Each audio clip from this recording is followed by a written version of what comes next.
बलूचिस्तान समेत पाकिस्तान के दीगर सूबों में बारिशों का सिलसिला जारी है। इन बारिशों की वजह से जानी और माली नुकसानात में इजाफा हुआ है। पीडीएमए के मुताबिक बलूचिस्तान के 3 अजला में गुज़िश्ता 48 घंटों के दौरान 3 अफराद की हलाकत हुई, जबकि लोरलाई, बाशुक और लसबिला में सैलाबी रेलों की वजह से और बारिशों के बायस घरों, ज़रई अराजी और कड़ी फसलों को भी नुकसान पहुंचा है। पीडीएमए पंजाब के मुताबिक गुज़िश्ता 24 घंटों के दौरान सूबे के मुख्तलिफ इलाकों में बारिशों की वजह से 7 अफराद हलाक और 7 जख्मी हुए।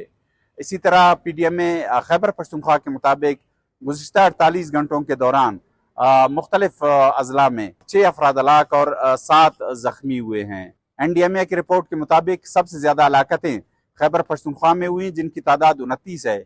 इसके बाद 24 अफराद पंजाब में हलाक हुए, जबकि सिंध में हलाकतों की तादाद 15 है और बलूचिस्तान में अब तक मजमूई तौर पर 11 अफराद हलाक हुए हैं।